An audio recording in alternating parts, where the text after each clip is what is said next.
eu trouxe pra você aqui no canal foi a resenha de Love to Hate You. Foi uma resenha que vocês gostaram bastante, teve muita visualização, muito like, muito comentário. Eu também gostei muito de assistir e de fazer a resenha, porque a gente pôde aí debater alguns temas. E uma coisa que eu reparei é que várias pessoas estavam me mandando o mesmo comentário. Pois é, percebi que teve uma parte muito importante que eu poderia ter colocado nessa resenha e eu não coloquei. E foi por conta disso que todas essas pessoas me mandaram o mesmo comentário. Por isso que hoje eu tô aqui com a minha parte 2 da resenha de Love to Hate You para explicar pra você por que eu defendo a mãe do protagonista. Alô pessoas, tudo bom com vocês? Meu nome é Manu Gerino e o vídeo de hoje vai ser um pouco diferente do normal, porque meu objetivo aqui é ter um bate-papo com vocês, fazer esse vídeo o máximo possível sem edição. Eu fiz um roteirinho muito diferente do que eu normalmente faço, para ver se dessa vez eu coloco pra fora tudo que eu penso sobre esse caso aí da mãe do protagonista e explico melhor pra vocês por que eu acho que a visão dele sobre a mãe dele ser uma grande gananciosa não tem muito fundamento. Obviamente que essa resenha aqui tem spoiler, né? Afinal, como eu tô dizendo, é uma parte 2 da minha resenha inicial. Então, se você ainda não assistiu a minha resenha inicial, vai lá ver primeiro, senão você não vai entender por que eu estou aprofundando aqui. E é claro, se você não viu o dorama e não gosta de spoiler, aí não continua nesse vídeo aqui de jeito nenhum. Vai primeiro assistir o dorama, ver a primeira resenha e depois você vem pra cá. No episódio 9, a gente vê o protagonista dessa história contando pra gente essa relação turbulenta que ele teve com a mãe dele e que foi isso que criou um grande trauma na vida dele, por isso que ele não sabe lidar com mulheres, porque a experiência número 1 que ele teve na vida com uma mulher, que é com a própria mãe, foi já ver uma mulher gananciosa, ambiciosa, que só pensava em dinheiro. Isso acontece no episódio 9. Na minha concepção, ele tem uma visão muito reduzida do que aconteceu entre a mãe dele e o pai dele, e é sobre isso que eu quero falar. E eu vou fazer o seguinte, eu anotei toda a fala dele quando ele explica sobre o relacionamento que ele, o pai dele e a mãe dele tiveram na infância. Vou ler tudo tintim por tintim, porque é em cima dessa fala que eu quero ir destrinchando com vocês por que a gente não pode levar essa fala a ferro e fogo. Ele diz o seguinte: meu pai era rico e minha mãe era pobre. Ele a amava, mas ela só queria dinheiro. Éramos uma família muito feliz até minha mãe me levar para os Estados Unidos. Depois que meu pai faliu e voltamos, nunca vi minha mãe consolar o meu pai. E meu pai, falido, sempre foi tratado como criminoso. De repente, morreu num acidente de carro e eu tive um padrasto em menos de 2 anos. Ele era muito rico. Jurei que nunca ficaria com uma mulher assim, mas meu primeiro amor deu errado de um jeito parecido. O que pra mim falta na análise que esse personagem não faz da mãe dele é a situação socioeconômica e de gênero de uma mulher coreana na época que a mãe dele nasceu e na época que ele nasceu, na época que ela tinha que criá-lo. A gente não tem números precisos, mas eu acredito que a gente pode levar em consideração que esse personagem principal de Love to Hate You deve ter entre 35 e 40 anos. Então eu vou usar a minha idade para ficar mais fácil. Eu sou de 84, tenho hoje 38 anos. Se esse personagem é de 84, a gente pode pensar que a mãe dele talvez seja de 1960, pensando que antigamente as mulheres coreanas tinham filhos um pouco mais cedo, não ia deixar para engravidar lá pelos 30 e tantos. Então vamos colocar aí que a mãe dele deu à luz a ele com 24 anos, me parece plausível. A primeira fala dele é: meu pai era rico e minha mãe era pobre. Uma mulher que nasceu em 1960 em uma família pobre, ela nasceu pós-guerra das Coreias, ou seja, em um país que tinha acabado de ter um problema político de guerra muito grande, onde os dois lados estavam muito debilitados. A mãe dele era uma família pobre. Então a gente pode pensar já que esse debilitado é muito debilitado. Mulheres naquela época eram criadas para quê? Para casar. Principalmente uma mulher em uma família pobre. Com certeza ela não teve tanto acesso à educação. Se a gente pegar, por exemplo, Juventude de Maio para assistir, que é um drama com uma protagonista que também deve ter nascido lá pelos anos de 1960, 60 e qualquer coisa, afinal de contas, o drama se passa em 1980 e ela tem ali uns 20 e poucos. A gente consegue ver pela realidade dela como ela é um ponto fora da curva. O fato dela ter instrução, dela estar buscando estudar, inclusive fora do país, ela é totalmente excepcional. Todas as meninas que vieram da mesma realidade que ela, vieram de uma realidade onde a mulher nasceu para casar e ter filhos. Então a gente vai trabalhar nessa ideia, que essa é a realidade da mãe do personagem, porque essa é a realidade da maioria das mulheres dessa época. Ela casou e casou com um homem rico. E apesar da segunda fala dele ser ele a amava, mas ela só queria dinheiro, a terceira frase dele é: éramos uma família muito feliz até minha mãe me levar para os Estados Unidos. Ou seja, antes da mudança nunca houve problema. Antes da mudança a família inteira era uma família feliz. Tudo começou com a mudança e com a falência. Para ele ter todas essas lembranças de uma forma clara, vamos colocar aí que esse menino deve ter o quê? Uns 10 anos, pelo menos, quando tudo isso aconteceu. Se a gente está pensando que ele tem a minha idade, 84, 10 anos, 94. Então, em 1994, essa família estava nos Estados Unidos e a família entra em falência. Esse já é um adendo que eu quero fazer. Primeiro, que não é o pai dele que entra em falência, e sim a família. Se a gente está falando de um casal onde o marido trabalha fora e traz o dinheiro para dentro de casa, e a mãe trabalha dentro de casa, sendo esposa, lavando, passando, cozinhando, cuidando do filho, levando o garoto para o curso A, para o curso B, comprando material escolar, lavando as roupas da criança, comprando um tênis novo, vai em reunião do colégio, faz um monte de coisa que o pai não precisa fazer porque ele está trabalhando fora o dia inteiro, ela está trabalhando dentro o dia inteiro. Ou seja, todo o dinheiro da família é dos dois, não é do pai. Então quem entra em falência não é o pai, é a família. É ela também. Como que essa família lidou com a falência? Quando foi que o pai contou para a mãe que eles estavam entrando em falência? Será que a primeira vez que ele teve um problema financeiro, ele já chegou na esposa e falou para ela? Ou será que ele esperou os 45 do segundo tempo, quando não havia mais nada para ser feito, para chegar em casa e avisar que eles estavam falidos? Se a gente trabalhar novamente no pensamento de na maioria das vezes, o mais provável é que ela ficou sabendo apenas em cima da hora.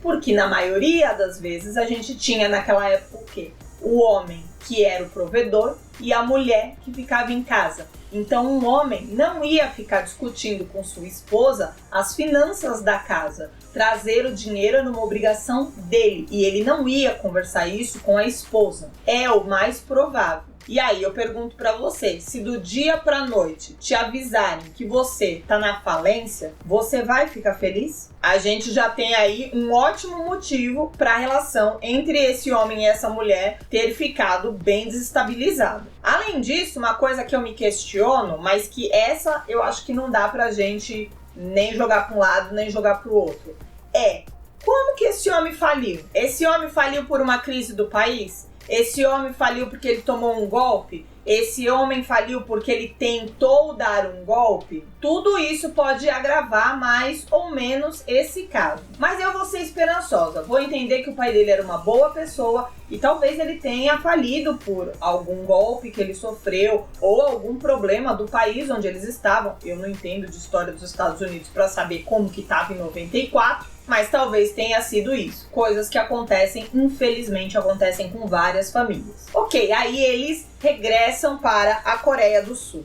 Depois que meu pai faliu e voltamos, nunca vi minha mãe consolar o meu pai. Essa mulher, que tinha sido pobre, que ficou rica, sabia que agora ia voltar a ser pobre. Diferente do filho e do esposo, que nunca tinham passado por isso, ela sabia o que significava ser pobre. E pior, agora ela sabia que ela tinha um filho e que tudo que ela gostaria de dar para esse filho, ela não ia mais dar. E normalmente esse é o nosso desejo, dar para os nossos filhos uma vida melhor do que a vida que a gente teve. Todo mundo sonha com isso quando a gente tem um filho. Todo mundo normal, né, gente? Estamos pensando aqui em pessoas normais que amam seus filhos, que querem cuidar dos seus filhos. E é isso que a gente vai pensar dela como mãe, porque em momento algum ele coloca que a mãe dele era relapsa, displicente, que nunca deu atenção para ele como filho. O grande problema que ele tem com a mãe foi o jeito que a mãe tratou o pai dele depois da falência. Em nenhum momento ele diz que ela não foi uma boa mãe para ele. Então a gente vai entender que ela era uma mãe preocupada.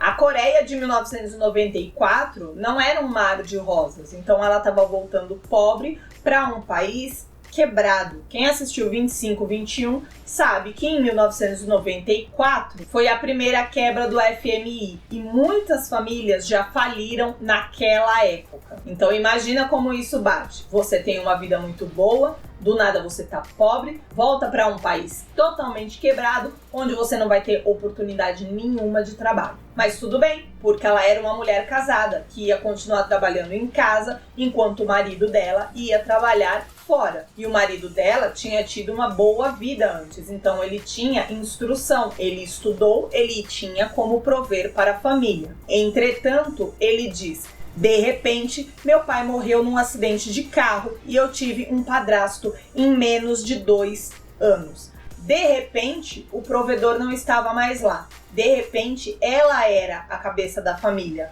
Uma mulher sem instrução, pobre, na Coreia do Sul, querendo dar uma boa vida para o seu filho. A vida que esse filho está acostumado a ter desde que nasceu. Que emprego que essa mulher sem instrução ia conseguir num país quebrado para dar a vida dos sonhos para o filho? Não ia. E aí ele coloca que em menos de 2 anos ele já tinha um padrasto. Se a gente vai olhar essa mulher como uma mulher totalmente fria, a gente já vai entender que levou 2 anos essa mulher tentando sustentar essa criança sozinha.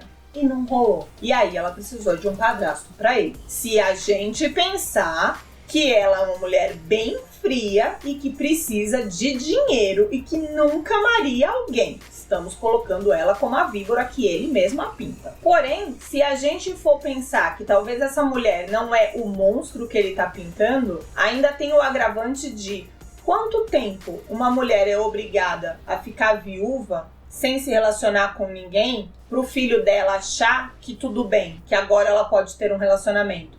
Quanto tempo ela é obrigada a ficar sem amar ninguém? O grande problema dele é porque tanto o pai quanto o padrasto eram ricos, mas em momento nenhum ele está considerando toda essa situação socioeconômica e de gênero em que a mãe dele foi criada, toda a situação de machismo da Coreia do Sul, de não dar oportunidades para uma mulher, o que devem ter falado sobre ela nesses 2 anos por ela estar sozinha com o filho, que obviamente ela não era tratada como uma mãe solteira, porque ela era viúva. Mas para quem assistiu Para Sempre Camélia, sabe que mesmo assim, mesmo viúvas são julgadas quando elas criam seus filhos sozinhas. Para mim, na cabeça de uma criança de 10 anos, isso é um pensamento que faz sentido. Porque, como eu disse antes na minha primeira resenha, crianças acabam vendo o mundo de uma forma não muito ampla. Por mais que eu acho que crianças são muito mais inteligentes do que adultos costumam achar que são. Mas algumas nuances de como a sociedade funciona não vai entrar na cabeça de um menino de 10 anos. É esperar demais da criança. Porém, quando você já é um homem de 40 anos, você já teve tempo suficiente vivendo na sociedade para entender como a sociedade funciona. Então, se ele não fosse um homem machista, se ele analisasse como que a sociedade trata mulheres no geral, ele já poderia ter olhado para trás, para a história dele com a mãe e percebido que talvez não tenha sido bem isso. Talvez ele não tenha visto o lado dela, porque na época ele não tinha maturidade suficiente, mas hoje ele já tem. Agora, esse é o problema do dorama pra mim? Não, esse não é o problema do dorama pra mim, porque esse personagem é feito pra ser assim. A saga desse personagem na história é começar a história como um cara babaca e terminar a história como um cara evoluído. É um cara que vai abrir a mente enquanto o dorama passa. E quando eu falo, gente, que o cara era babaca no início, eu não tô ofendendo o personagem. Ele era. A história é essa, o objetivo do roteiro é esse. Esse personagem é ferramenta para contar uma história de uma pessoa que evoluiu. E para você evoluir, você tem que ter defeitos antes. Mas então, aonde que tá a falha do roteiro, da história do dorama quanto a isso daqui? Na minha opinião, em 2 lugares. Primeiro, toda essa cena se passa no episódio 9. O episódio 9 é muito próximo do fim, o dorama tem 10 episódios. Então no episódio 9, esse cara já tem que estar evoluído. Esse pensamento não é pensamento de uma pessoa que já evoluiu. É o pensamento de um cara que ainda está preso naquele pensamento machista de que a mãe dele era só uma interesseira. Então é uma cena que faz sentido no começo do drama. Até ali episódio 4, 5, acho que ia caber muito bem. No 9, eu acho estranho. E o segundo erro, ele como ferramenta para contar a história é esse cara que evolui.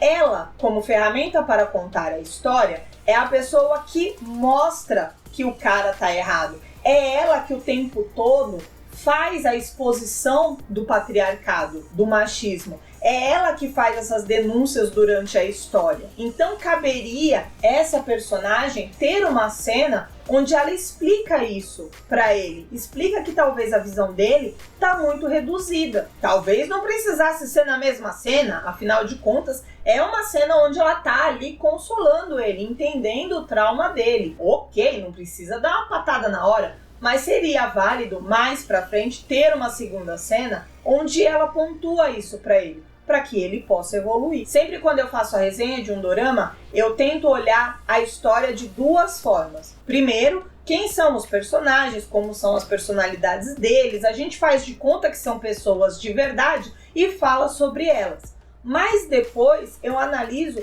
como que essas personagens funcionam na contação daquela história, na elaboração daquele roteiro, porque a gente não vai ter um roteiro só com personagens perfeitas. A gente não vai ter um roteiro onde só tem mocinho. A gente precisa de personagens que saiam do ideal para poder contar uma história boa. Então a minha crítica não é a ele ser como ele é e nem mesmo a ele ter tido esses pensamentos. A minha crítica é como isso foi apresentado e quais as possibilidades de debate que poderiam ter surgido dali, mas que ficaram pelo meio do caminho.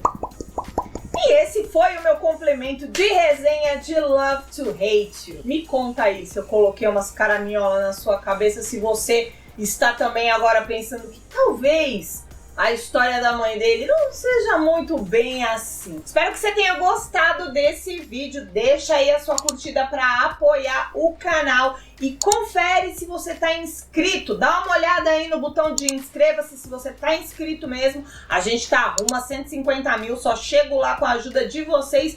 E vira e mexe o YouTube, caga na nossa cabeça, desinscreve o povo. Confere aí. Aqui do lado eu tô deixando pra você uma playlist com todos os lançamentos de março. Será que vai ter alguma coisa bem bacana lançando nesse mês que a gente pode trazer uma resenha e debater mais alguns assuntos? Pega a sua lista pra anotar tudo e clica lá que eu já tô te esperando no vídeo. Nádia, né, pai? Ó.